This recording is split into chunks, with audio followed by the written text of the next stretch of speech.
안녕하십니까. 지금 소개해 주신 대로 파이디온, 헬라말로 어린아이란 뜻인데 거기서 사역하고 있습니다. 황 목사님을 처음 만난 지 벌써 33년. 그런데도 아직 가까이 있어도 좋은 거 보면 저희 모임이 그다지 나쁘지 않았던 그런 모임 같습니다. 실은 여러분을 뵐 기회가 그 전에 한 번 있었는데 최재일 목사님도 제 후배고 그래서 한 번 기회가 있었는데 형편이 맞질 않아서 올 수가 없었습니다. 제가 대학을 다닐 때 평안교회는 우리 신학을 하는 사람들에게는 한 좌표와도 같은 그런 교회였습니다. 그런 역사를 가진 교회에 제가 올 수 있어서 또 얼마나 감사한지 모르겠습니다. 오늘 선생님들 이렇게 찬송해 주셔서 저는 성가된 줄 알았습니다.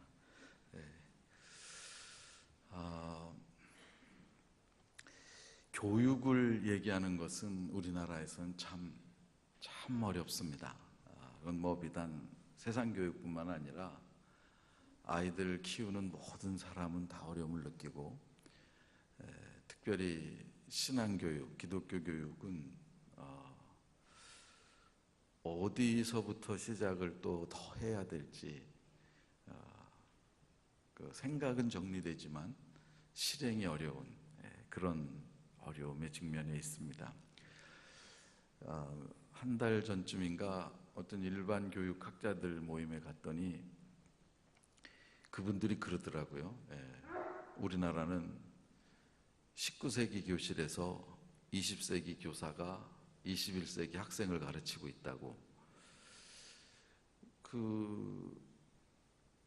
그래도 그분들이 다 교육학을 전공하고 대학에 있는 분들인데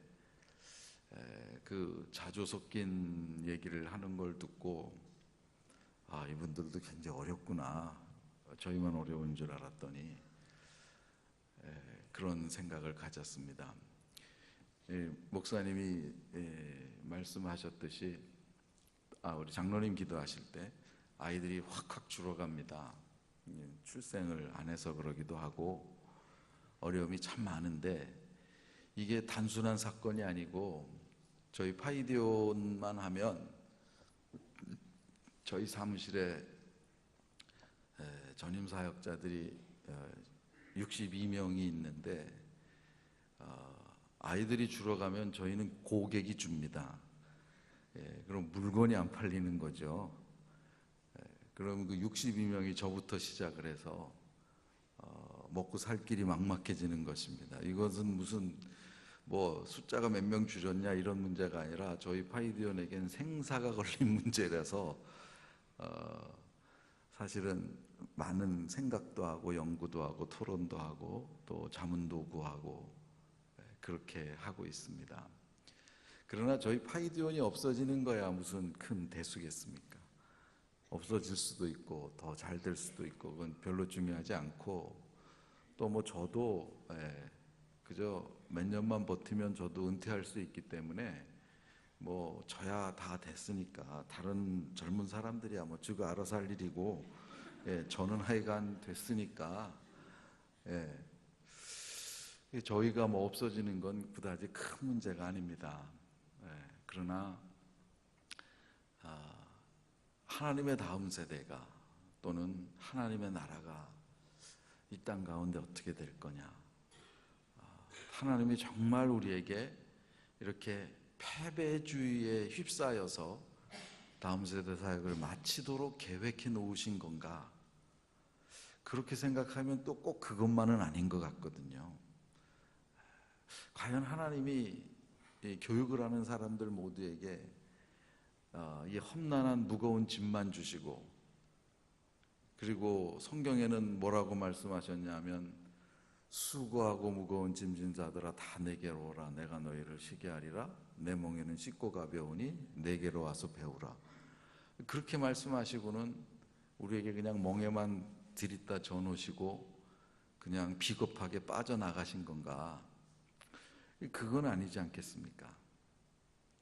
그러니까 하나님이 뭔가 계획과 생각이 있다고 그런 생각을 갖습니다. 오늘 제가 우리 선생님들과 함께 스승의 주일에, 또 스승의 날이에요. 5월 15일. 스승의 은혜는 하늘 같아서 우러러 볼수록 높아만지네. 잘 되거라 빛나거라, 뭐 이렇게 가르쳐 주신 스승의 은혜는, 이런 노래를 부르면 저는 이제 마음이 먹먹해지는데, 혹시 선생님들은 오늘 그런 노래를 들으셨는지요? 저희 파이디오는 어제 그저께 금요일 날 우리 모든 사역자들이 그 제 방 앞에서 스승의 노래를 저한테 불러줬습니다. 노래뿐만 아니라 물론 아주 비싼 그 식사권 상품권까지 포함해서 거기에 제 마음이 갔죠. 물론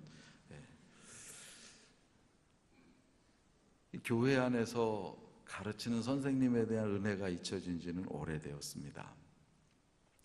저에게 아이가 둘이 있습니다. 큰 아이가 이제 27, 둘째 아이가 25입니다. 큰 아이는 직장 생활을 하고 있고, 둘째 아이는 대학원을 이제 사실은 어제 졸업했습니다. 미국에서. 제가 가보지를 못했는데, 큰 아이는 저를 닮았습니다. 나이스하죠. 믿음 좋고 공부 잘하고. 둘째 아이는 지 엄마를 닮았습니다. 까칠하죠. 돈 좋아하고. 이 아이들을 이제 교회에서 선생님들이 키워주셨는데, 제가 연초 좀 지나서 정리가 되면 한 주는 우리 큰아이 담임 선생님, 두 번째 다음에는 우리 작은아이 담임 선생님을 불러다가 모셔서 우리 집에서 저녁 식사를 하면서 우리 아이를 맡으셨으니까 1년 동안 잘 해달라고, 압력과, 이 목사니까요, 제가 압력과 아부와 요즘 애들 말로 짜옹과 뭐 여러 가지를 다 합니다, 제가. 그럼 이제 우리 아이들이 우리 아빠가 목사님인데 이게 지금 나이도 어린 선생님 모셔다 앉혀놓고 선생님이 어쩔 줄을 모르는데, 제가 정말 제가 내려앉아서 우리 아이의 신앙을 위해서 부탁을 하면, 물론 선생님도 애를 쓰지만 선생님보다 더 긴장하는 게 우리 아이들입니다.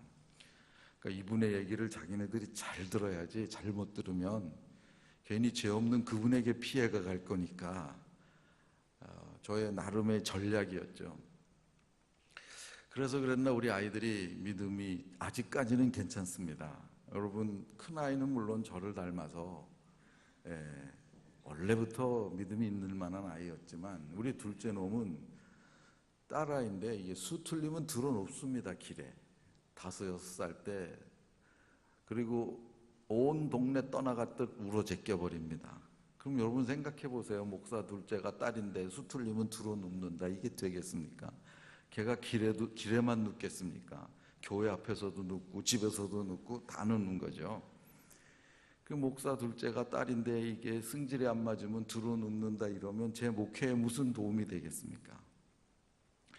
그래서 제가 제 아내랑 함께 기도를 많이 했습니다. 하나님, 이 아이를 좀 어떻게 고쳐달라고. 그랬더니 진짜 그 아이를 보면요, 하나님은 살아계세요. 반드시 하나님은 살아계세요. 그 아이가 예수를 아직까지 믿는 것은 주님이 분명히 살아계시기 때문입니다. 저희도 아이들이 믿음으로 잘 크길 바라면서 고민하고 또 갈등하고. 여러분, 제가 좀 괜찮은 목사예요. 황석형 목사님이 소개해줘서가 아니라 제가 절대로 부끄러운 사람이 되지 않으려고 노력을 꽤 했지만, 그럼 어떻게 제가 완벽할 수 있겠습니까? 그래서 주일날 밤 10시 넘었는데 목사님 집에 전화가 온다. 이게 무슨 전화겠어요, 여러분? 이거 별로 좋은 전화 아니에요.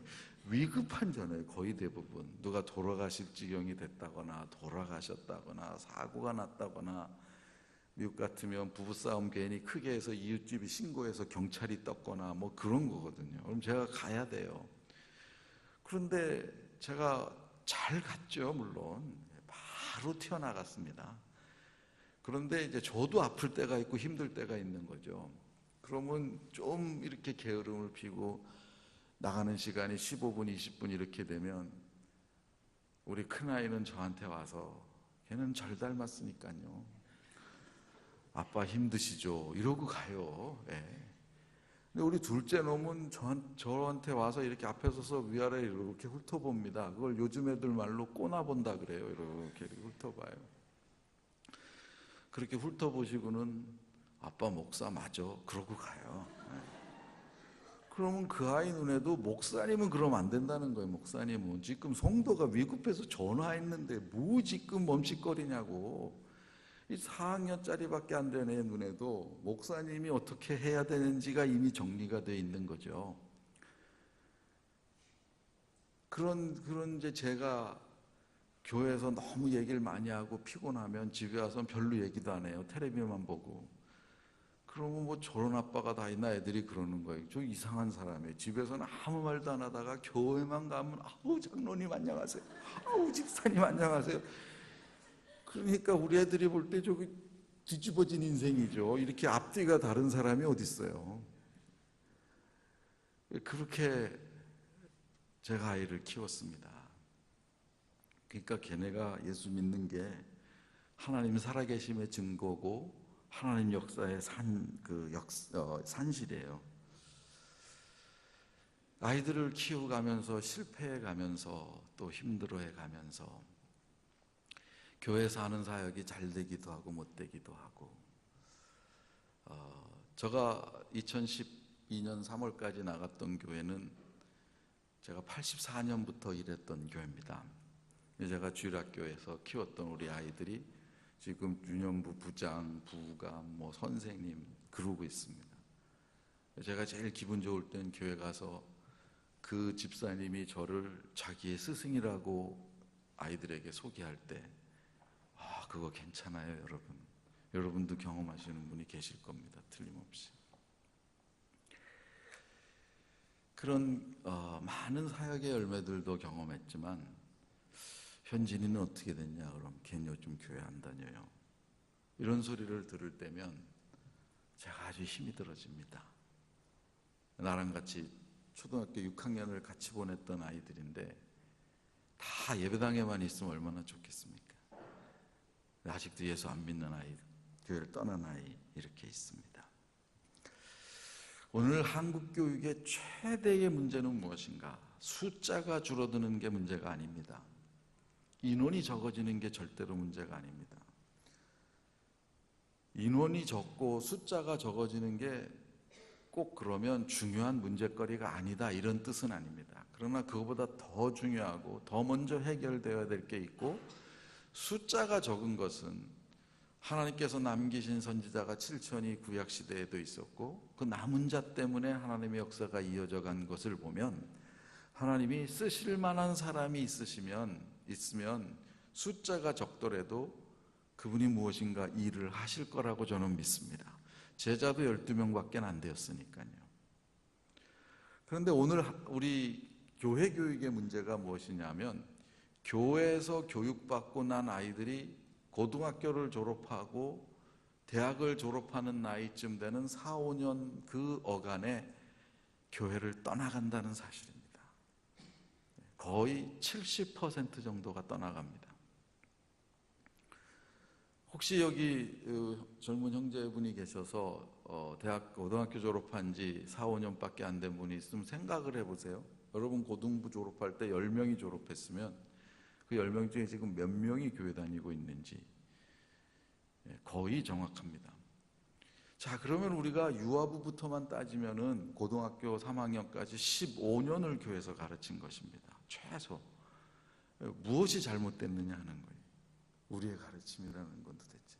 여러분 회사가 어떤 일을 할 때 투자를 하거나 계획을 해서 15년을 기다렸는데 70%의 손실이 왔다. 이런 일은 없어요. 이런 일이 이미 일어나기도 전에 뭐 사람이 그 사표를 내든지 잘리든지 사업을 접든지 합병을 시키든지 그렇게 갔지, 이걸 이렇게 끌고 가는 것은 없는 것입니다. 왜? 우리가 무엇인가 큰 문제가 있는 것이죠. 그 이유가 오늘 우리가 읽은 하나님 말씀을 통해서 발견이 되어집니다. 여기 9장 36절에, 마태복음 9장 36절에 무리를 보시고 민망히 여기시니 이는 저희가 목자 없는 양과 같이 고생하며 유리함이라.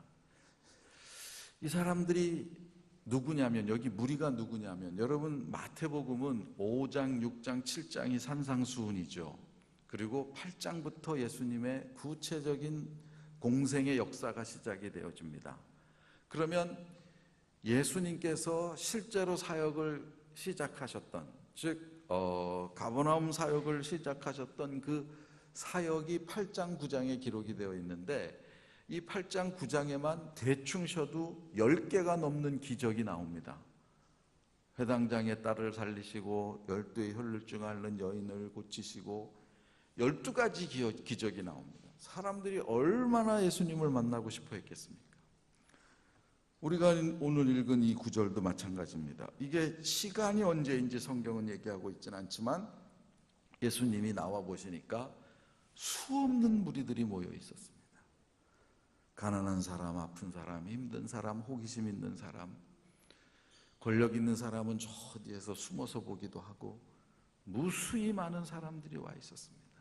이 사람들이 이렇게 모여든 이유가 무엇이냐면 예수님이 필요했기 때문입니다. 가난하고 아프고 힘들고 오랜 병을 못 고치고 방법이 없고, 그래서 그들 스스로를 자기가 불쌍하다고 생각하는 사람들이 여기에는 가장 다수가 와 있었을 것입니다. 근데 예수님께서 이 사람들을 보시고 하시는 소리를 들으십시오. 무리를 보시고 민망히 여기시니, 불쌍히 여기시니 이는 저희가 목자 없는 양과 같이 고생하며 유리함, 기진함이라. 여러분, 예수님이 여기서 이 사람들을 불쌍하게 여겼다는 단어는 똑같습니다. 그들 스스로가 자기들이 불쌍하다고 생각을 했습니다. 그러나 예수님이 쓰셨던 불쌍하다는 단어와 그들이 생각한 불쌍하다는 단어의 정의가 다릅니다. 그들은 불쌍하다는 정의를 스스로 자기 인생을 컨트롤할 수 없는 사람, 스스로 자기 인생을 영위해 갈 수 없는 상태에 이른 모습을 불쌍하다고 생각을 했고, 오늘날 우리도 불쌍하다는 것을 그렇게 이해하고 있습니다. 그러나 주님이 여기 얘기한 불쌍하다는 낱말의 뜻이 무엇이냐면, 자기 인생을 스스로 건사할 수 없기 때문에 불쌍한 것이 아니라, 먹을 것이 없고 아프고 치료 못하고 힘들고 압제받고 어려워서 불쌍한 것이 아니라 목자가 없는 것이 불쌍하다고 말씀하시는 것입니다. 주님의 정의가 다릅니다. 주님의 관심이 다릅니다. 이 사람들은 주님께 왜 나왔냐면 필요해서 나왔습니다. 병 고침이 필요했고 회복이 필요했고 그 다음에 나아짐이 필요했고 무엇인가 필요해서 예수님께 나왔습니다. 그러나 이 사람들이 필요해서 나왔다는 것을 아셨던 주님임에도 불구하고 필요에 대해서는 언급하시지 않습니다. 이들이 왜 왔는지 뻔히 아는 주님께서는 그들의 마음을 헤아려 주시지도 않습니다. 그리고 그들에게 필요한 것은 치료도 아니고 가난함을 극복하는 부요함도 아니고 그 모든 그들의 필요가 아니라 그들에게 필요한 것은 목자라는 것을 말씀해 주십니다. 자, 그럼 여러분, 만일 우리가 정말로 우리 아이들의 심령 가운데 우리 인생에 필요한 것이 목자라는 것을 심어 주었다면, 정말로 내 인생에 필요한 것이 목자라는 것을 심어줬더라면, 그들이 머리 커서 고등학교를 떠나고 대학을 지나가고 취직을 한 다음에 그 목자를 떠났을 것인가? 그건 아닌 거죠. 그럼 우리는 무엇을 실패했냐면, 이 아이들에게 주 그리스도가 인생의 목자라는 것을 심어주는 일에 실패했습니다. 결국 그래서 떠난 것입니다. 양은 자기의 목자를 스스로 떠나지 않습니다. 지독한 근시인 양은 멀리 보지를 못합니다. 앞에서 뭐가 끌고 가지 않으면 길을 가지를 못해요. 정말로 우리 인생의 목자가 그리스도라고 아이들이 알았다면 아이들은 떠나가지 않습니다. 그럼 왜 아이들은 주가 그리스도인 것을 몰랐을까요? 우리가 성경을 이야기하는 것을 실패할 수는 있습니다. 탁월하게 못 가르칠 수도 있습니다. 부족할 수도 있습니다. 그런데 무엇을 결국은 우리가 말씀을 가르치면서 극복을 하지 못한 걸까요? 그 주님이 목자이고 그 주님이 최우선순위라고 하는, 그분이 나의 주인이시고 내가 따라야 될 평생의 나의 길을 인도하시는 분이라고 하는 이 사실을 가슴속 깊이 새겨주지 못한 이유가 무엇일까요? 우리 아이들이 무슨 영향을 받았길래 이렇게 되었을까요? 여러분, 우리나라는 나름 긴 역사를 가지고 있는 나라입니다. 우리나라의 긴 역사 속에 가장 오래된 종교는 무속신앙입니다. 그래서 고등학교 교과서에도 이미 사만시대의 제천행사, 하늘에 제사를 드리는 행사, 이런 것이 있었다고 소개가 되어집니다. 한국이 가지고 있는 무속신앙은 물론 세계 모든 민족들이 무속신앙이 있었습니다. 그러나 한국이 가지고 있는 무속신앙에 독특한 특징이 있습니다. 이 부분은 저의 연구가 아니라 파리 국립사회과학원의 교수인 정태기 박사의 연구 논문에서 발췌를 했습니다. 우리나라의 무속신앙의 첫 번째 특징은 외래 종교가 들어왔을 때 그 외래 종교를 배척하지 않습니다. 대신 변질을 시킵니다. 우리나라에 처음 들어왔던 외래 종교는 불교라고 할 수 있습니다. 삼국시대 초기에 들어왔던 불교가 들어와서 무속과 합쳐지면서 우리나라는 주로 북방불교가 들어왔습니다. 공부하고 선하고 이런 게 강조가 되는. 그런 어쨌든 무속과 결탁되면서 남방불교적 요소가 조금 나타나기 시작을 했고, 긴 세월이 지나면서 여러분 요즘은요, 이리 길거리 가다가 하얀 그 깃발에다가 절 표시하는 집은 곧 무슨 표시예요? 점집이란 표시예요. 점집. 그러면 점 보는 거와 불교는 전혀 다른 것입니다. 그러니까 불교가 들어온 2000년 동안 무속과 불교가 결탁이 되면서 계속 불교는 변화됐습니다. 그래서 점집과 불교가 별 차이가 없는, 그리고 불교가 하는 행사 중에 우리가 제일 잘하는 게 뭐죠? 49제. 이런 건 순수 불교 전통이 아닙니다. 그럼 완전히 불교 전통이 아니다, 이렇게도 말을 할 수는 없는 거죠. 물론 이런 건 다 무속의 영향입니다. 두 번째 우리나라에 들어왔던 외래 종교는 유교라고 말할 수 있습니다. 고려시대 중기에 들어왔던. 유교에는 많은 좋은 사상들이 있습니다. 인의 예지 할 것 없이 많은 사상들이 있습니다. 그러나 이시조선을 개국했던 태조 이성계와 그 뒤를 이어갔던 여러 왕들은, 특별히 성종족 때 왕성되었던 경국대전을 통해서 우리가 정리한 바에 따르면, 조선은 유교를 국교화하면서 신분을 일단 양반과 천민으로 구분을 합니다. 그리고 유교에서 특별히 춤과 효를 강화해서 사용을 했습니다. 그 강화 속에 무속과 결탁되어 나타난 우리나라의 문화 하나가 있는데, 그것이 제사제도입니다. 개인 집에서 하는 제사제도. 물론 고려시대 때 유명한 집안에선 집안제사가 있었습니다. 하지만 보편적으로 없었습니다. 이것은 조선시대 문화입니다. 그러면 기독교가 세 번째 들어왔습니다. 우리나라에. 그러면 기독교는 어떻게 무속이 변질시켰을까요? 기독교에는 영향을 안 미쳤을까요? 무속이라는 것이. 무속의 첫 번째 특징이 외래 종교를 배척하고 또 자기와 다른 것을 배척하거나 질시하지 않고 타협과 변형을 시킨다고 말씀을 드렸습니다. 무속의 두 번째 특징은 무엇이냐 하면 현세적 축복입니다. 저희 세대는 대학 청년이 돼서 예수를 믿는 아이들이 많이 생겼습니다. 제 친구들도 처음으로 집안에서 예수 믿으니까 제일 걸리는 게 뭐냐 하면 제사 안 드리는 거예요. 그럼 아버지가 저희 세대부터는 둘씩 낳는 게 유행되기 시작했던 시대인데 아들이라고는 하나 있는데 제사를 안 모시겠다니 이게 황망한 이야기죠. 자기 죽으면 누가 나를 모시나 이거부터 열받아가지고 아버지가 아들의 귓방맹이를 한 대 갈깁니다. 자식 그냥. 그럼 아들이 볼멘소리를 합니다. 아니 이따위 제사 뭐하러 드리냐고. 그러면 아버지들이 대개 99% 뭐라고 답을 하셨냐면 야 이놈아 네가 조상님을 잘 모셔야 네가 잘 되지 라고 답을 합니다.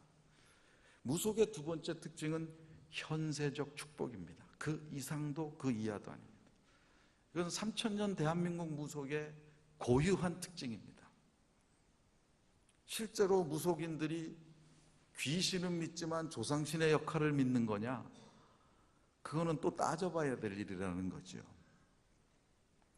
그 현세적 축복이 기독교와 합쳐집니다. 불교와도 합쳐졌고 유교와도 합쳐졌습니다.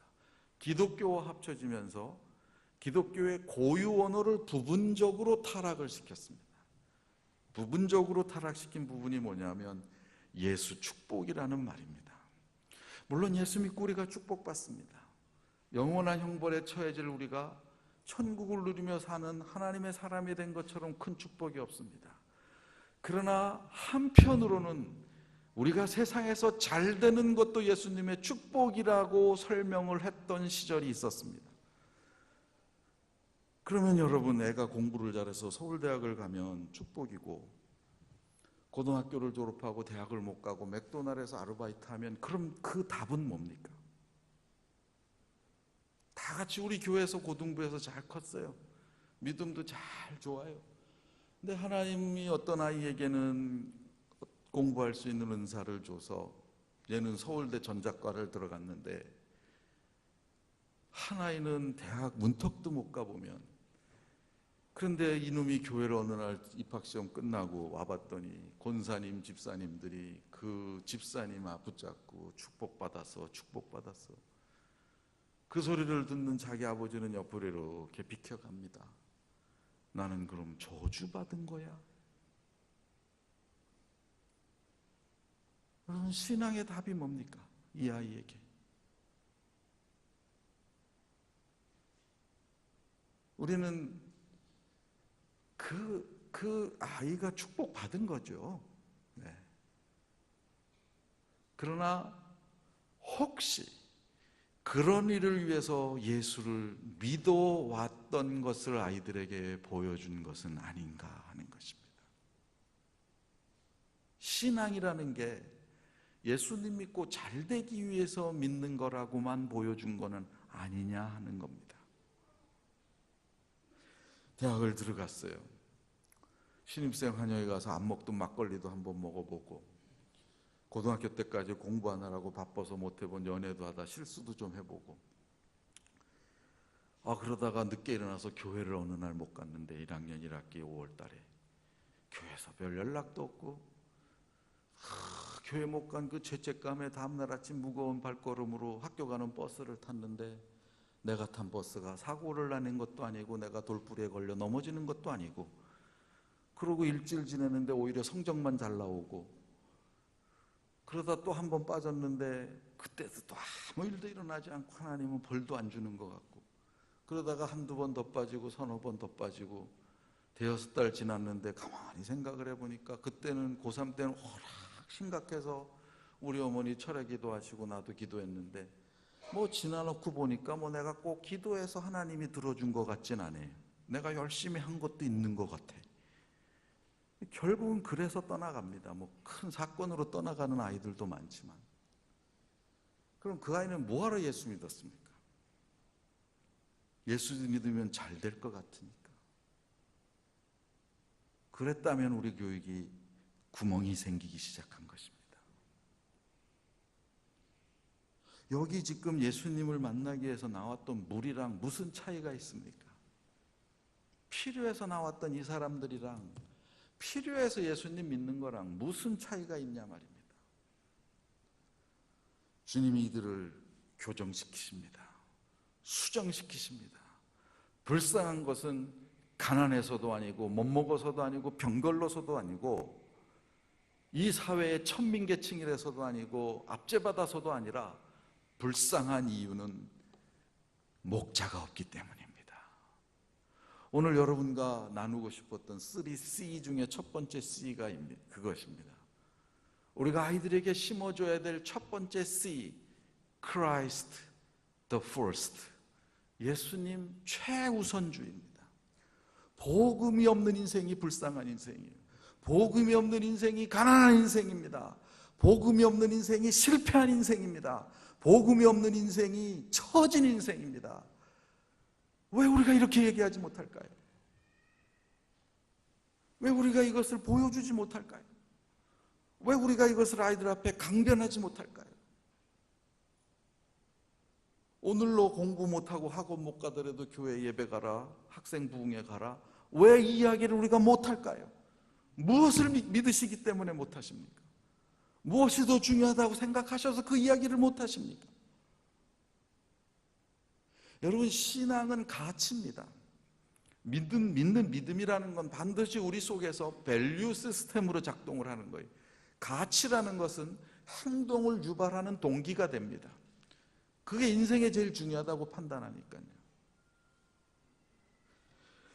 우리 큰아이가, 죄송합니다, 제가 한국의 예를 들을 수 있는 예가 많지만 제가 직접 키웠던 아이는 우리 아이들이고, 그런데 우리 아이들이, 큰아이는 4살 때 미국을 가서 제가 15년 만에 한국을 들어왔습니다. 그러니까 할 수 없이 미국에서 아이가 자랐습니다. 우리 큰아이가 다녔던 고등학교가 어떤 고등학교냐면, 혹시 여러분 기억하시나요? 작년 3월인가 4월에 한국의 어떤 기자 딸인 어떤 학생이 스탠퍼드에서 2년, 하버드에서 2년 이렇게 나누어서 공부하겠다고 합격했다고 했던 그 아이가 다녔던 학교를 졸업했습니다. 토마스 제퍼슨 사이언스 앤 테크놀로지 하이스쿨이라고. 시험 봐서 들어갑니다. 한 학년이 한 200명 남짓, 200명 남짓 중에 100명 정도가 아이빌리그를 갑니다. 공립학교입니다. 1958년 소련이 처음으로 유인 우주선을 먼저 쏘아 올리자 미국이 모든 과학교육을 뒤집어 엎었습니다. 그래서 만든 학교가 이 학교입니다. 전 미국에 65군데밖에 없는 슈퍼컴퓨터가 이 학교에 있습니다. 그래서 64개의 컴퓨터가 망가져도 그거 하나면 일단은 미국을 돌립니다. 어느 날 저한테 와서, 아빠, 오늘 내가 애스트로너트, 그러니까 우주인하고 통화했어요. 여기 우주정거장에 있는. 공부를 많이 했습니다. 고등학교 2학년 때 수학을 한 학기 B를 받았어요. 그거를 성적표를 저한테 2달을 안 보여주더라고요. 이런저런 얘기로. 그래서 제가 성적인 줄 알고 너 나 좀 보자 그러고 이제 맥도날드에 데리고 갔어요. 제가 애들을 맥도날드로 데려갈 땐 애들이 긴장을 합니다. 뭔가 심각한 얘기가 나오려면 어렸을 적부터 맥도날드를 갔기 때문에. 제가 공부하러 가서 좀 가난해서 맥도날드를 자주 못 갔습니다. 아이들이 그렇게 원하는데. 2살, 4살짜리인데도 불구하고. 그래서 한 달에 한 2번 정도 그거 가는 날을 애들이 손꼽아 기다렸습니다. 그러니까 그거 좋아하는 데니까 제가 데려간 거죠. 그러면 이제 얘기가 되는 거예요. 그거 왜 그거 속였냐? 그러면서 제가 뭐라 그랬냐면, 아빠는 하나님 앞에 맹세코, I swear God, 내가 정말 하나님 앞에 맹세코 얘기하는데 너에게 A 받으라고 말한 적이 있느냐? 없어요. 저는 정말로 없어요. 그랬더니 우리 큰아이 하는 말, 아빠는 결코 A 받으라고 말한 적이 없대요, 자기에게. 그럼 왜 숨겼느냐? 아빠는 말로는 안 했는데 온몸으로 얘기했대. 아빠의 온몸으로 얘기했대, A 받으라고. 뭐 저도 그렇죠. 가난한 시골에서 태어나서 우리의 그 신분을 상승시키는 것은 시험 잘 보는 것밖에 없잖아요. 그러니까 뭐 전형적인 한국의 아버지죠. 네. 그러니까 말로만 공부한 건 있어가지고 말로만 애들한테 A 받으라 소리 안 해놓고는 저의 행동, 표현, 모든 거는 성적에 가 있었던 겁니다. 제가 엉 하고 뒤통수를 얻어맞고 사과를 했어요. 우리 큰아이에게. 내 몸으로도 보여주마. 그러고는 이제 보여주기도 전에 한국을 나와버렸어요. 우리가 그렇습니다. 누구도 여기서 자유로울 수가 없는 거죠. 얼마 전에 국회의원 선거가 끝났지만 여러분, 우리나라의 국회의원이나 1급 이상 공무원들 중에는요, 저보다 잘하시는 장로님, 권사님, 집사님들이 많으시겠지만 집안도 괜찮고 학력도 꽤 괜찮습니다. 상당수가. 학교도 좋은 대학 많이 나왔고 좋은 고등학교 많이 나왔고. 그래서 이분들은요, 돈 안 벌어도 자기 살아요. 물론 이제 삶의 수준을 그분들이 스스로 어떻게 보냐 이 차이겠지만, 그래서 남한테 돈 안 받아도 살아요. 그분들이 양식이 없거나 지식이 모자라거나 매너가 부족하거나 그러지 않은 사람 많습니다. 좋은 사람 많습니다. 그래도 돈 받습니다. 그게 우리 사회예요. 우리 사회. 그게 우리 사회의 일반적 시스템이에요. 우리 아이들이 그걸 뻔히 보고 있는데, 우리가 교회 내에서만 예수 그리스도 가장 위대하신 분, 놀라우신 분, 그러고는 학교 가서나 집에서는 그건 다시는 안 나와요. 그럼 아이들이 보는 건 뭐냐 이것입니다. 신앙은 아까 말한 대로 가치라 그랬어요. 행동을 유발시키는 근거가 되는 게 밸류예요. 그럼 아이들이 가진 밸류는 뭐냐? 어느 날 중학교 2학년인 아들이 집에 와봤더니 우리 집이 지금 썰렁해요. 눈치를 탁 봤더니 뭔가 우리 아버지 하는 사업이 하나 안 된 거예요. 그래서 일주일 동안 관찰해 봤는데 늘 아버지가 엄마 앞에 꼼짝 못했는데 요즘에는 뭐 엄마가 아버지 눈치 보느라고 이건 틀림없이 사업이 안 되는 일이다, 이렇게 이제 눈치를 채잖아요. 그래서 어느 날 조심스럽게 토요일 날 밤에 아들이 아버지에게 얘기합니다. 아빠, 우리 사업이 좀 안 돼? 그럼 대개 99%의 아버지들은 뭐라 그러는 줄 아세요? 너는 신경 쓸 거 없어, 공부나 열심히 해. 어떻게 신경이 이미 갔는데 어떻게 안 쓰이냐고요. 자, 그래서 이제 이 아이가 컸어요. 잘 컸어요. 그래서 아버지 같은 사업을 해요. 자기가. 어느 날 사업이 안 돼. 하나님은 왜 내 기도를 안 들어주시지? 이 고민을 하고 앉아 있는데, 지금 아무리 생각을 해도 옛날에 아버지 사업할 때 이렇게 고민스러울 때 하나님 앞에는 어떻게 얘기하는지 아버지한테 본 적이 없어요. 아버지한테 설명을 들은 적이 없어요. 그럼 뭐 합니까, 이 아이는? 방법을 모르겠는데 지금.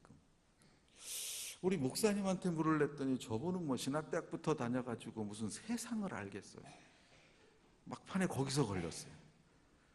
친구한테 묻자니, 여러분, 친구한테 사업 얘기할 만한 친구 쉽지 않아요, 우리나라에서. 그래서 어느 날 화가 나서 술도 좀 먹고 들어오고, 그럼 그의 아들이 이상하네, 우리 아버지는 사업 안 되면 술 먹네? 그럼 그 아들은 나중에 사업 안 되면 뭐 먹어요? 술 먹죠. 뭐 먹겠어요, 술 먹는 거 봤는데. 신앙은 보고 크는 것입니다. 신앙은 보여준 대로만 됩니다. 안 보여준 건 못합니다. 그러므로 아이들이 관심을 갖고 부모 일에 관여하는데 너는 신경 쓸 거 없어, 공부만 해, 이건 애 죽이는 행위입니다. 공부 잘해서 뭘 어떡하겠다고요. 공부 잘해서. 여러분, 우리나라는, 특히 저는 제가 학번으로 78학번입니다. 79학번부터 서울하고 부산이 77학번부터 이렇게 뺑뺑이가 됐어요. 가난한 충청도에서 저의 오직 소원은 서울에 있는 고등학교 진학하는 것입니다. 그게 일단은 제 신분을 바꾸는 단초예요. 그 다음에 이제 대학을 잘 가는 거죠. 제가 중학교 때 저희 중학교가 컴패니언이라는 영어 교과서를 썼습니다. 근데 그때 중학교가 영어 교과서가 7종인지 8종인지 있었습니다, 우리나라에. 그러면 그 컴패니언은요 5월까지 다 배우고 나머지 기간 동안에 다른 책 7권을 다시 다 달달 외워버려요. 그러니까는 중학교 3년 동안 영어책 외운 게 38이 24, 24권이 그렇게 공부를 하던 시절인데 어느 날 6월인가 어느 날 톡 발표가 나는데 저 2학년 때죠. 내년부터 서울, 부산은 뺑뺑이 된다고. 거기로 진학할 사람은 8월 31일까지 이사를 가래요. 아니 6월에 발표해서 8월 31일에 이사를 어떻게 가요 그 시골에. 여러분 상상이 되시겠어요? 이런 헌법 기본 원리 거주 이전의 자유를 제한하는 사람들이 어디 있습니까? 할 수 없이 이제 제가 이제 고등학교 시험 볼 때는 그래도 거기 서울 부산 빼놓고 나머지는 열려 있으니까 열심히 해야겠다. 웬걸요? 제가 고3 되니까 대구, 부산, 인천은 안 된다는 거예요. 또 5대 도시는. 그래서 서울 빼고 부산 빼고 대구, 광주, 인천 5개 빼면요 갈 데가 없어요. 그냥 우리 고향 고등학교 가는 게 더 나은 거죠. 그래서 우리 친구들 중에 2명 자살했습니다. 믿으시겠어요, 여러분? 어쨌든 시험 봐가지고 점수가 좋아서 신분이 올라가는 게 우리나라였습니다. 근데 알파고가 우리한테 엄청 많은 걸 깨닫게 해줬어요. 알파고가. 여러분 알파고 때문에 우리 미래를 많이 여러 예측 기사를 봤는데 지금 10살짜리 우리 아들이 45살이 되면 2050년이 됩니다. 우리나라가. 2050년이 되면 전 세계의 전문직은 즉 시험 봐가지고 올라가는 전문직은 3분의 1로 줄어든대요. 이 믿거나 말거나 뭐 저는 아무 상관이 없어요. 일찍 은퇴할 거니까. 그런 어쨌든 그런 기사가 뭐 여러분 수도 없이 보셨을 거예요. 저만 본 거 아닐 테니까. 자 그러면 공부해서 시험 봐가지고 의사가 됐어요. 그럼 의사를 레지던트 끝내고 그 다음에 공중보건이 끝나면 애들 나이가 33, 34대예요. 45살 되면 12년 일해서 은퇴해야 돼. 12년 일하고. 그 12년 일해서 몇 살 때 우리 자손들은 죽을까요? 지금 10살인 애들은 한 90살까지 살지 않겠어요? 그럼 12년 일해서 45년 살 걸 어떻게 마련하냐고요. 한번 생각해 보셨어요, 여러분? 저는 그러니까 전문직 되지 말고 공부할 필요 없다 이렇게 말하고 싶은 게 아니에요. 아이에게 보여줄 가치가 뭐냐는 것입니다. 왜 사느냐고. 4년 전인가 3년 전에 삼성전자의 부사장 하던 어떤 분이 실적이 나빠서 삼성전기인가 전관 부사장으로 전보이동 조치가 됐습니다. 근데 이분이 자살을 했어요. 혹시 그 기사 난 거 기억하세요? 저는 그 집안을 좀 압니다. 제 친구의 집안이에요. 근데 이 친구는 학위도 있고 대학도 갈 수 있었어요. 교수로. 근데 삼성전자 부사장에서 삼성전기인가 전관 부사장으로 간 걸 못 견디는 거예요. 그 똑똑한 친구가 못 견디는 거예요. 그래서 죽었어요. 세상에 나 같으면 삼성전기 부사장이면 어때? 자 그러면 그렇게 잘 키워가지고 그 잠시의 어려움에 맷집도 못 견딜 정도라면 어떻게 그 인생을 성공한 인생이라고 말할 수 있겠어요? 사랑하는 여러분, 정말로 우리가 우리 아이들에게 목자이신 주님이 필요하고 그분이 첫째라는 것을 보여줍니까? 그러시다면 조심하셔야 합니다. 정말로 조심하셔야 합니다. 교회라고 무속에서 자유로울 수 없고 교회라고 우리나라 문화에서 자유로울 수 없습니다. 그리고 이 아이들이 자기가 설정한 자기 인생의 가치를 놓고 전력 투구할 수 있는 자신감이 생겨날 여력이 안 생기는 거예요. 제가 좀 늦게 공부하러 갔습니다. 학교 앞에 기숙사에 아이들 데리고 사는데 그 캘리포니아라서 개미도 많이 살고 있고요. 또 그다음에 검은 데 좋아하는 바퀴벌레도 좀 있고 그런 아파트에서 사는데 교회를 출석하면서 이제 성경 공부도 가르치고 그러면서 성도님들하고 가까워졌습니다. 또 저랑 나이가 비슷한데 일찍 이민 와서, 물론 그 친구들도 고생을 많이 했죠. 그러나 거기서 공부했기 때문에 여러 전문직도 된 젊은 집사님들이 저를 측은히 여겨서 우리 집을 자주 불러서 식사도 하고 교제도 하고 그렇게 했습니다. 근데 어떤 집을 이렇게 2달 전에 갔던 집을 또 2달 후에 갔다가 돌아오는데 우리 큰 아이가 저한테 묻는 거예요. 아빠, 도대체 우리 언제까지 이 집에 살 거야? 그러니까 그 집이 좋았던 거죠. 그래서 제가 우리 2 아이를 데리고 맥도날드에 갔습니다. 그래가지고 참 지금 생각해 보면 한심하기 이를 데 없는 얘기예요.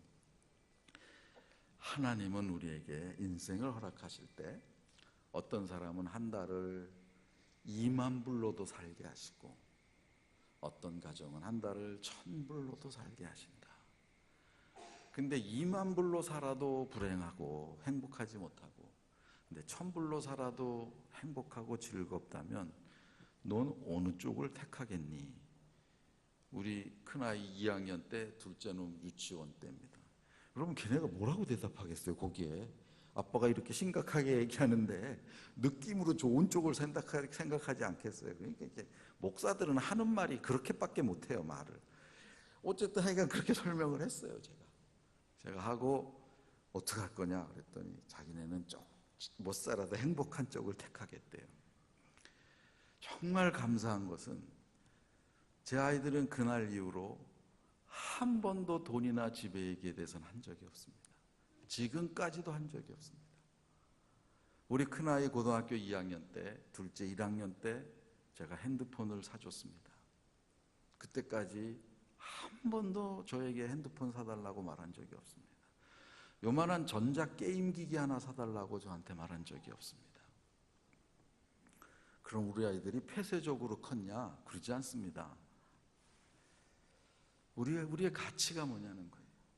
우리가 함께 추구하는 우리 가치가 뭐냐는 거죠. 그것을 보이시지 않으시면, 교회 전체가 그것을 보이시지 않으시면, 가정이 안 보이시면, 선생님이 안 보이시면 아이들은 헷갈리기 시작을 합니다. 아이들은 우리에게 완전한 사람을 요구하지 않습니다. 보여줘야 된다 그러니까 오해가 살까 봐요. 퍼펙트한 신앙인을 요구하는 게 아닙니다. 신앙 때문에 갈등하는 선배를 요구하는 것입니다. 신앙 때문에 갈등하는 선배. 혹시 우리 여집사님들 여기 계신데 연말에 남편께서 보너스를 타셨어요. 딱 액수가 사고 싶은 물건 값하고 딱 맞는 거예요. 야, 이건 하나님 인도다. 그러고는 이제 남편 통장으로 돈이 들어온 다음에 그걸 이제 남편이 쓰라 그래서 딱 빼서 쓰려고 생각하는데 헐, 11조를 빼고 나니까 딱 그만큼 모자라는 거예요. 그래서 11조도 안 내고 물건도 아직 안 샀어요. 다음 주일날 해필 주일 공과가 뭐냐? 하나님의 말씀에 순종하라. 이거 참 까리해지는 거죠. 자, 그러면 선생님은 그렇게 아이들에게 얘기 못 하시겠어요? 야, 하나님께 순종한다는 게 갈등이야. 선생님 남편이 보너스를 타서 선생님에게 줬는데 그 액수가 선생님이 정말 몇 년 동안 갖고 싶었던 딱 그 액수야. 근데 11조를 딱 떼고 나니까 모자래. 그래서 지금 선생님이 11조를 내지도 못하고 물건도 사지도 못하고 지금 이러고 있다. 이번 주에 나를 위해서 기도해줘. 하나님이 우리를 원하실 때 드린다는 것은 그냥 쉽게 톡 이렇게 되는 게 아닌 것 같아. 다음 주일날 애들을 만났어요. 애들이 뭐부터 물어보겠어요? 그거 샀냐 안 샀냐 물어보지 않겠어요? 사든 안 사든 그거 중요하지 않아요, 여러분. 우리 아이들이 학교에서, 중학교 아이들은요, 고등학교 아이들은 교회 다니는 거 모르는 아이들이 더 많습니다. 교회 다니는 걸 밝히는 애들보다 모르고 다니게 하는 애들이 더 많습니다, 숫자상으로. 왜 그러냐면 이게 손해볼 것 같아요. 욕도 못해, 욕도. 학교에서 욕을 못하면 뭔가 밀리는 듯한 느낌? 아시죠, 그 애들 욕? 스발 졸라 뭐 이런 거 하여간 그걸 못하면 밀리는 거예요. 학교에서 욕을 신나게 해. 근데 교회에선 가을마다 그냥 행사를 하는데 친구 초청 전도대회. 내가 누구로 오라 그래 지금 교회 다니는지도 모르는데. 예? 누굴 데리고 올 수 있겠어요? 그 아이들을 반수 이상이. 그러니까 일부 애들만. 그리고 교회에서 믿음 좋은 애들도 친구의 비밀을 친구들에게 별로 얘기 안 해요. 요즘. 아이들이 무엇을 알아야 되냐면 반드시 신앙적 순종에는 사단의 시험이 온다는 것입니다. 반드시 유혹이 온다는 거예요. 그리고 결정을 하게 된다는 것입니다. 아이들은 그걸 보기를 원하는 거지. 우리 선생님은 해처럼 빛나시는 분이야. 이렇게 되면은요, 아이들의 8명에서 9명은 나는 저렇게는 못 돼. 이렇게 그냥 정리하고 말아요. 예. 서울시내 초등학교 어린이 1,500명, 6학년 1,500명에게 물었습니다. 어른들이 하는 말 중에 제일 듣기 싫은 말이 뭐냐? 82.6%가 한 대답을 했어요. 뭐였겠습니까? 너는 몰라도 돼, 이 말입니다. 그러니까 자기의 존재 가치가 무시되는 거는 싫은 거예요. 자기를 인정해 달라는 것입니다. 그 6학년부터 이 아이들이. 왜 몰라도 돼? 나 다 느껴지는데. 그러니까 그 아이들에게 신앙이 어떻게 더 견고해지는가를 당연히 보여주셔야지. 당연히. 초등학교 6학년에게는 고등학교 형들이 필요하고, 중학생에게는 대학생이 필요하고, 고등학생에게는 대학을 졸업하고 취직한 청년들이 필요합니다. 여름에 단기 선교를 가실 때도요, 고등학교세, 대학세, 청년세, 장년세 이렇게 짜세요. 캄보디아 가서 땀 삐질삐질 흘며 밤 12시까지 일하고 그냥 씻는 둥 마는 둥 헉 하고 누웠는데 옆에 평소에 흠모하던 형이 같이 자게 됐어요. 너 고2지? 네. 요즘 어떠냐? 죽겠어요. 공부 안 돼요. 그래, 나도 그때는 안 된 것 같아. 그럼 복음을 만난 거야, 순간적으로. 이 형도 안 됐다니. 그러고는 그 사람 졸려서 그냥 마지못해 지나가며 한 말이에요. 그냥 끝날 수가 없어가지고. 근데 지나놓고 보니까 방법이 없더라. 집중해야 되는 수밖에. 여러분, 고2 자녀 키우실 때 너만 공부에 집중해 이런 말 안 해보신 분 계세요, 여기? 없어요. 근데 우리말은 이렇게 뭐 대충 듣고 마는데 그 형이 한 얘기는 그날따라 복음이에요. 가슴에 박혀. 집중이야. 왜 그러냐고 물으시면 안 돼요. 그게 세대예요. 그게 세대라고요. 그러니까 어떻게든 기회를 만들어주는 거죠. 예수님이 첫째인 것을 찾아낼 수 있는 기회. 그것이 교육을 살리는 첫 번째 방법입니다. 두 번째 방법은 뭐냐면 컴패션입니다. 불쌍히 여기는 마음. 우리는 다 부족합니다. 어떤 아이는요, 똑똑하고 이쁘고 믿음 좋은데도 싫은 애가 있고요, 코 질질 흘리는데도 이쁜 애가 있어요.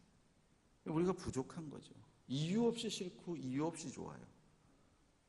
그래서 이걸 그냥 외국에서는 케미스트리가 맞니 안 맞니 그러지만 뭐 애랑 우리랑 케미스트리가 맞니 안 맞니 이것까지 갈 거야 없잖아요, 우리야. 그런데도 내 마음에 드는 아이, 내 마음에 안 드는 아이 이런 게 있습니다. 그럴 때 여기 예수님 얼마나 이 사람들이 인간적으로 미웠을까요? 저것들은 도대체 지 병만 나면 되는 거지. 내가 얼마나 힘들고 먹을 것 없고 우리 일해야 되는 거 알지도 못하고. 우리 인간적으로 그렇게 생각하실 수도 있었겠죠. 그러니까 조건 없이 사랑할 수 있는가 하는 것입니다. 조건 없이. 제가 그 미국에서 공부할 때 기독교인은 아닌데 학교에서 워낙 유명한 문화인류학자라서 초청해서 강의를 들은 적이 한 번 있습니다. 화란 분인데, 호프스테데라고 하는 분인데, 이분이 세계 문화를 48개로 분류하고 뭐 여러 가지로 그 문화를 발견하는 인디케이터들을 만들어냈는데, 그 중에 하나가 무슨 얘기가 있냐면 파워 디스턴스 인덱스, 그러니까 권력 거리라는 말이 있습니다. 힘 있는 사람을 가까이 느끼냐 멀리 느끼냐. 우리나라는 어떻겠어요? 멀리 느끼는 나라입니다. 그래서요, 목사님이 토요일마다 새벽마다 나와서 조기 축구하는데 공은 같은 팀에서 차는데 믿음 없는 사람들은 목사님하고 얘기는 안 해요. 성적이 나쁘면 선생님하고 멀어져요. 관계는 관계고 성적은 성적인데 우린 그러질 않아요. 제 친구 중에 그렇게 훌륭한 사람이 없는데 만일 제 고등학교 친구가 대통령이 됐어요. 그래서 12월 중순에 대통령 선거 끝나고 2월 20 며칠 날 청와대 들어가기 전까지 수고한 고등학교 친구들 불러서 이렇게 식사도 하는데 워낙 친했던 친구 몇 명을 따로 부른다 그래서 연락을 제가 받았어요. 그러면 제가 무슨 생각하는 줄 아세요, 여러분? 저희 나이쯤 되면요, 이 친구한테 내가 손을 먼저 내밀어야 되나 기다려야 되나, 첫 마디를 반말을 할 수 있나, 뭐 이런 생각해요. 고등학교 친구인데 성적은 나보다도 나빴는데. 그게 우리나라 문화입니다. 권력거리가 멀다는 거예요. 힘 있는 사람과 가까워질 수가 없는 문화예요. 그게 교회에서는 어떻게 영향을 끼치나, 초등학교 4학년인 머슴의 두 놈이 이제 주일학교에 들어왔어요. 친구가 됐어요. 잘 컸어요. 교회에서 한 놈은 군대 갔다 와서 교회 처자랑 결혼을 하고, 한 놈은 또 다른 교회 처자 결혼해서 데리고 오고 잘 컸어요. 45살 때 안수집사님 선거를 했는데 둘 다 선거가 됐어요. 53살에 장로님 선거를 했는데 글쎄 한 놈은 되고 한 놈은 떨어졌네요. 그럼 무슨 일이 일어납니까? 여러분, 작은 교회에서는요, 교회 떠나기도 해요. 자, 그럼 도대체 장로님 선거가 뭔데? 40년 교회에서 컸어요. 40년. 우리는 주 안에 한 가족, 위와 원바디, 위와 유나이티드, 뭐 지체니, 뭐 주님 안에서 서로 사랑해, 다 소용없어요. 다 소용없어요. 우리의 가르침이 문화를 못 뛰어넘습니다. 그럼 실패하는 거죠. 그렇다면 뭘 보여주냐고요, 우리가 아이들에게. 그러므로 복음 안에서 자기 인생을 재정립할 줄 모르는 아이가 있다면 불쌍히 여기셔야 돼요. 그 인생이 불쌍한 거예요. 앞으로 살아갈 세상은 지금까지 살았던 거와는 비교가 되질 않아요. 비교가. 근데 어떻게 살라고, 목자도 없이. 근데 자비와 사랑 이런 거는 선물이라 그랬잖아요. 구하면 주시는 거예요. 구하면. 그래서 구하십시오. 여러분, 우리들의 청중은, 이 다음 세대는 어른과 달라요. 어른들은 목사님이 설교 한번 잘못하면 뭐 설교를 그렇게 해? 이런 평이 다 돌아요. 근데 우리 애들은요, 전도사님들이 설교 헤매고 못해도요, 집에 가서 꼬질르질 않아. 그러면 야, 오늘 전도사님 설교 못한 것 같대. 그럼 우리 애들은요, 위로해요. 전도사님 괜찮아요. 지난주 끝내줬어요. 그 아이들이 커가서 살아갈 인생을 보면서 선생님들은 구하셔야 되는 거, 이놈들 사랑하게 해달라고. 사랑을 해야 뭘 줄 거 아니겠어요? 사랑은 모든 가치를 뒤집습니다. 죽음마저도 불사할 수 있는 게 사랑이에요. 그렇다면 아이들에게 주가 그리스도시고 이것이 중요하다는 걸 몸으로 보여주기 위해서는 사랑을 요구하는 수밖에 없는 거예요. 사랑할 때에만 이놈들이 마음이 겨우 열리니까. 그 두 번째가 그래서 컴패션입니다. 그 다음 세 번째 우리가 생각해 보고 싶은 게 커미먼트입니다. 헌신이에요. 여기 예수님께서 36절에 이렇게 말씀하시고 37절에 제자들에게 이 책임을 맡기십니다. 제자들을 둘러보시고 이르시되 추수할 것은 많되 일꾼이 적다. 그러므로 추수하는 주인에게 청하여 추수할 일꾼을 많이 보내달라고 하라. 여러분이 주일학교 선생님을 하든 안 하든 상관없이 우리 모두는 다음 세대를 위하여 부르심을 받은 사람들입니다. 누구도 여기서 예외는 없습니다. 그러시면 이제 다음 주일부터는요, 교회에 아이들이 들어오면 무조건 환영하세요. 너 왔어. 너 왔구나. 그럼 이 아이가 갑자기 놀랄 거예요. 아니, 이분이 누구? 나 알아? 저 아세요? 아니, 넌 몰라. 네. 그렇게 묻지도 않죠. 아이들 마음속에 교회에선 나를 웰컴하는구나. 교회에선 정말로 나를 사랑하는구나. 그래서 할아버지 같은 장로님들도 우리 젊은 언니 오빠 같은 사람도 누구나 아이들을 보면서 또는 청소년을 보면서 환영하는 것입니다. 너희를 위한 기대가 커. 그리고 너희를 사랑해. 가난했던 그 옛날에 여름 성경학교가 기억에 남는 이유가 무엇입니까, 여러분? 1960년대의 대한민국이라는 것은 참으로 가난했습니다. 그때 제가 다녔던 그 가난한 시골교회 여름 성경학교가 제 머릿속에 남는 이유가 뭘까요? 온 교인들이 장로님 옥수수 쪼오시고 권사님 자두 따오시고 간식만 주시고 가시면 되는데 그냥 뒤에 앉아서 안 가세요. 이분들은 끝날 때까지 웃으면서 보시고 박수치면서 보시고 울면서 보시고, 저는 지금도 그것을 잊을 수가 없어요. 세 가지 C를 말씀드렸습니다. 첫 번째 C가 Christ first, 두 번째 C가 Compassion second, 세 번째 C가 Commitment third. 우리의 헌신을 하나님이 사용하실 거란 말이죠. 제가 2014년에 2013년이네요. 아니에요. 2011년이네요. 필리핀을 갔습니다. 민다나오 섬에 갔습니다. 거기서 평생 잊을 수 없는 여자아이 하나를 만납니다. 25살 먹은 라폰젤이라고, RAFONZEL. 이 스펠링을 가르쳐 드리는 이유는 지금도 유튜브에 이 라폰젤을 치시면 이 아이 이야기가 여러 영상이 뜹니다. 제가 만나서 같은 테이블에 앉아서 식사를 하는데 컴패션이란 단체의 후원을 받아서 이 아이가 컸습니다. 태어난 곳은 부투안이라고 하는 민다나오 섬 동북쪽의 조그마한 도시입니다. 판잣집에 그 마룻바닥 판자 사이에는 시궁창물이 흘러가는 게 보이고 냄새가 올라왔다 그랬습니다. 옆집과 얽히설킨 판자 사이로는 옆집 아줌마의 몸 파는 소리가 들렸다 그랬습니다. 거기서 이 아이가 태어났습니다. 5 식구 계란 프라이 하나로 하루를 끼니를 때운 적이 수도 없이 많았다 그랬습니다. 이게 필리핀의 구조적인 가난이죠. 이모가 하루 와보고 보다 못해 이 아이 손을 붙잡고 무조건 주일날 아침인데 교회를 찾아갔습니다.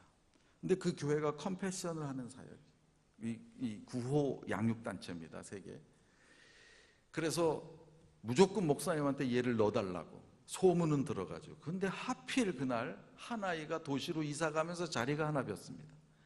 근데 웨이팅 리스트가 있는데 그 순서대로 넣어야 되는 이 목사님은 또 무슨 마음인지 그냥 껴 넣어준 거예요.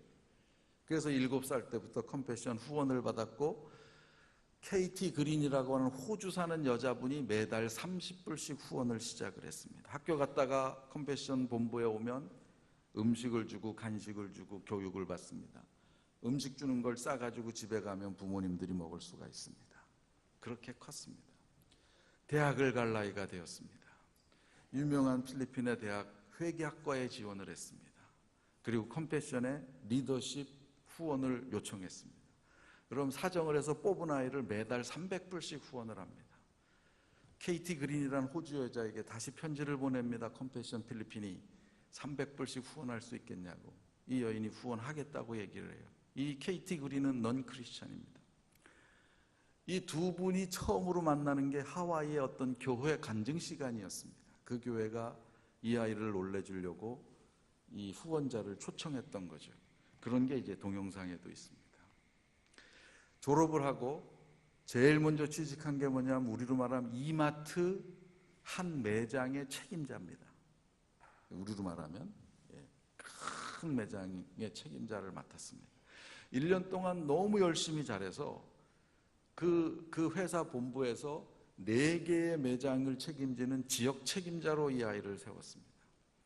2년 동안 그 일을 너무 잘했습니다. 그래서 이제 그 섬 전체를 맡기려고 회사에서는 생각을 했는데, 민다나오 섬이 크지 않습니까, 여러분? 회사에서 생각을 했는데 느닷없이 사표를 던진 것입니다. 그리고 자기의 고향 부투안으로 가기로 결정을 하고 내일 떠난다며 오늘 저녁에 저를 만난 것입니다. 그래서 제가 질문을 했어요. 왜 사표를 던졌냐고. 그 아이가 받는 월급이 얼마였냐면 평균 대졸자의 20배를 받았다 그랬습니다. 25살짜리가. 그리고 평생 소원은 부모님에게 벽돌집, 우리로 말하면 블로크집이죠. 그냥 우리 튼튼한 벽돌이 아니고 그런 블록집을 하나 져드리는 게 꿈인데 월급 중에서 떼서 그 집을 하나 부투 안에 져드렸대요. 오빠네 집도 져주고. 근데 왜 사표를 냈냐고. 너는 열심히 일하고 같이 일할 사람 후원하면서 일하면 더 크지 않겠냐고. 근데 이 자매가 저에게 이런 얘기를 했습니다. 7살 때 컴패션에 들어와서 8살 때 예수 그리스도를 믿었는데 예수님을 처음 영접하는 날 자기 마음속에 깨달은 것이 하나 있는데 나도 누군가인가 사랑을 받는 존재라는 것을 처음으로 깨달았대요. 그리고 거기서 커가면서 하나님이 계속 자기에게 주시는 교훈은 뭐냐면 인생에는 무엇인가 더 중요한 something that is more important. 무엇이 그 표현 그대로 제가 옮기면요, 무엇인가 더 중요한 일이 있다는 것을 계속 가르쳐 주셨대요. 자기는 대학 생활하면서 그 일이 뭐가 중요한지를 발견하려고 애를 썼답니다. 근데 하나님이 이 아이에게 축복을 허락하셔서 남편을 주셨는데 남편이 귀족 가문의 판사예요. 이 아이가 컴패션에서 자란 이야기를 하면서 하나님께서 나에게 무엇인가 주셨는데 그걸 잘 모르겠다고. 남편이 느닷없이 던지는 말, 네 마음속에 가장 불쌍하다고 생각하는 사람이 그거 아니겠느냐고. 그 말을 듣고 가슴에 큰 깨달음을 얻습니다. 그리고 사표를 던집니다. 그리고 부투 안에 자기가 태어났던 그 동네, 여전히 이웃집 아줌마들이 몸을 팔고 있는 그 동네로 들어갑니다. 그리고 그 몸 파는 젊은 여인들을 불러내어서 예수를 믿을 거라는 분명한 확신과 신앙의 결신을 받아내면 결단을 시킵니다. 훈련을 하겠냐고. 그러면 직업 훈련을 시켜서 독립을 하게 만드는 사역에 뛰어들었습니다. 지금도 그 일을 계속하고 있습니다. 돌아오는 비행기 안에서 저는 38년 동안 어린이 사역을 했습니다. 그러나 예수님 믿는다는 이유 때문에 인생의 가치가 뒤바뀌어지는 그런 가르침을 아이들에게 주지는 못했습니다. 여러분, 우리나라는요, 고등학교를 졸업해도 조그마한 공장에 가서 취직을 하면 먹고 삽니다. 아직도요. 필리핀은 가서 일할 데가 없습니다. 하고 싶어도. 거기서 살아남는데 돈이 황금보다 더 중요한 아이들이에요. 우리랑은 비교가 될 수가 없어요. 그럼에도 그것을 포기할 수 있는 아이로 키워주셨던 그 하나님을 저는 기억합니다. 우리 아이들에게 우리가 살아가는 인생에는 무엇인가 더 중요한 것이 있다. 그 중요한 그리스도를 아이들이 품고 살아갈 수 있도록 우리가 새로운 교육을 시작하면서 성경 말씀 많이 안 가르쳐줘도 되고 잘 못 가르치셔도 됩니다. 그러나 보이는 거 하나만은 분명하게 보여서, 그리고 주의 교양과 훈계로 양육하면 축복은 부수적으로 따라온다는 사실을 분명히 아이들이 믿음으로 알 필요가 있습니다. 그것을 우리가 보여주기 시작하면 우리의 다음 세대가 제대로 설 것입니다. 잠깐 기도하겠습니다. 하나님, 귀하고 아름답고 복된 교회입니다. 제가 신학대학을 다니면서 평안교회 이야기를 들을 때마다 영광스러운 주의 복음의 역사와 사역의 역사를 늘 생각했던 기억이 있습니다. 주님, 그 믿음의 역사, 우리 선진의 믿음의 역사가 우리 다음 세대에 가감없이 전달되어질 수 있도록 주님 은혜를 베풀어 주시옵소서. 그러나 사회가 너무 많이 변했습니다. 상황이 너무 많이 변했습니다. 때로는 힘이 들고 아이들이 믿기조차 합니다. 우리 마음에 긍휼을 허락하여 주시기를 원합니다. 주님, 그 아이를 품을 수 있는 사랑을 내게 주시기를 원합니다. 그리고 주님 사랑하기 때문에 그 일 할 수 있도록 도와주시옵소서. 예수님 귀하신 이름으로 기도하옵나이다.